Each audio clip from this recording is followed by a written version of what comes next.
शादी के पहले से ही विभा को कपड़े धोने का बड़ा शौक था। कभी नल के नीचे तो कभी तालाब के पास। अरे मेरी नीली वाली लुंगी नहीं दिख रही है। विभा की अम्मा कहाँ रखी है लुंगी? अरे वो तो विभा ने परसों ही धोकर रखी थी आपकी अलमारी में, देखो वहीं होगी। वो ना मैंने आज धो दी, मुझे लगा कि गंदी हो गई होगी।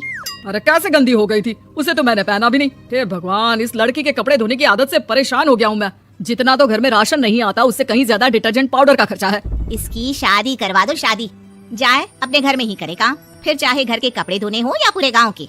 हाँ ठीक बोल रही हूँ, देखता हूँ मैं कोई लड़का। वो दिन भी आ जाता है जब विभा को देखने लड़के वाले आ जाते हैं। लड़की मुझे अच्छी लगी।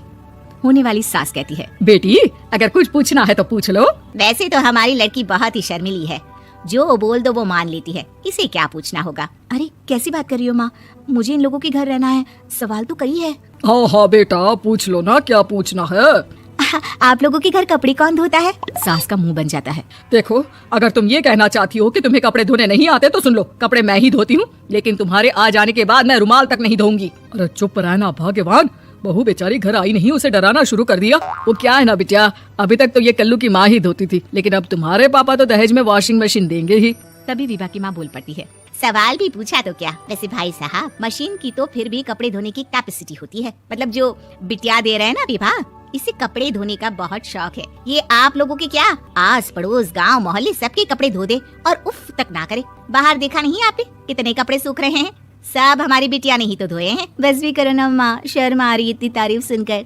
और तो और एक दाग निकाल कर दिखाओ तो मान जाओ। हाँ अच्छा अच्छा, माफ करना बेटा, मैंने गलत समझा, हमें तो रिश्ता बहुत पसंद है। और ऐसे जुड़ जाता है रिश्ता कपड़े धोने का शौक रखने वाली विभा का। उसकी शादी हो जाती है कोयला फैक्ट्री में काम करने वाले कल्लू के साथ। शादी के बाद अचानक विभा चिल्लाती हुई सास के पास आती है, सासू माँ, अरे सासू माँ कहाँ है आप?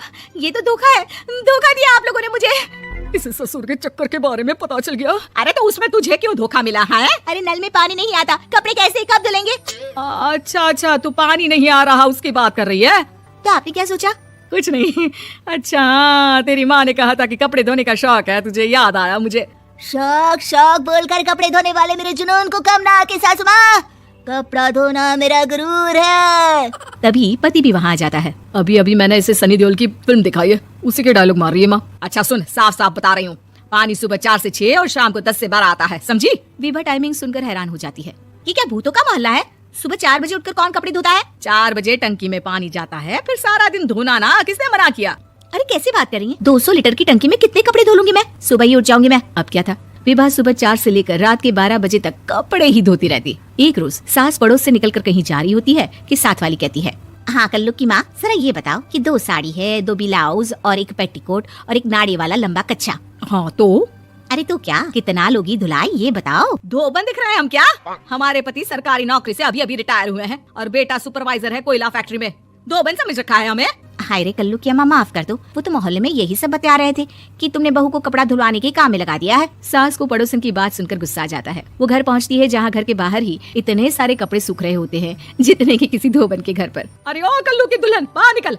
माँ जी यहीं आ जाओ, बाथरूम में चादर धो रहे हैं हम। अरे अभी हम धोते हैं, तुमको बाहर निकलो। ये आस पड़ोस वाले बोल रहे हैं कि हम बहू से कपड़े धुलवा धुलवा कर उसे कपड़ा धोने वाली बना दिए हैं। अरे छोड़ो ना माँ जी, किन लोगों की बातों में आती हो? आस पास के लोगों का तो काम ही होता है कि वो किसी तरह सास बहू को लड़ा दे। बहू सारे घर के कपड़े धोती है, ये क्या कम है?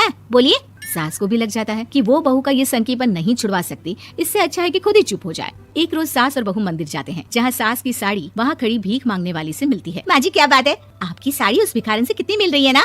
हाँ देखो तो दोनों की साड़ी मिल रही है। क्या बात है कल्लू की अम्मा, तुम खुद को तो अफसर की बीवी बताती हो और ऐसी सिंपल सी प्लेन साड़ी पहनकर घूमती हो। सिंपल और प्लेन नहीं है ये साड़ी। तो क्या सोने के धागे से फूल बने हैं? कुछ भी सासू माँ, कुछ भी। हाँ बने थे इस साड़ी में सोने के धागे से फूल। मेरे पति लेकर आए थे मद्रास से स्पेशली मेरे लिए 10,000 की। ताहे भाई साहब इस भिखारन के लिए भी सेम टू सेम साड़ी लेकर आए होंगे 10,000 की।